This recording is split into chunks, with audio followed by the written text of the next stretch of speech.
প্রেম করা উচিত একজন ম্যাচিউর মানুষের সাথে, যে ভবিষ্যৎ নিয়ে দিক নির্দেশনা দিতে পারবে আপনাকে।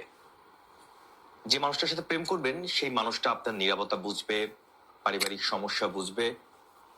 আপনি না বললেও সে আপনার এই প্রবলেমগুলো বুঝে নিতে চাইবে। আপনি যদি ফিনান্সিয়াল ক্রাইসিসে থাকেন, সে যাতে সেটা বুঝে।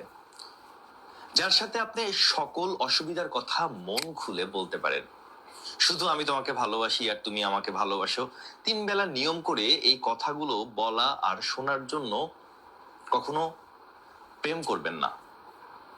এই কথাগুলো শোনার বা বলার জন্য যদি আপনি প্রেম করেন, তাহলে সেটা শুধুমাত্রই সময় অপচয়। পৃথিবীতে ভালোবাসার জন্য বহু মানুষ থাকে, কিন্তু মন খুলে কথা বলার জন্য এবং আপনার কথা শোনার জন্য এরকম একটা মানুষ পৃথিবীতে কখনোই থাকে না। প্রেম করা উচিত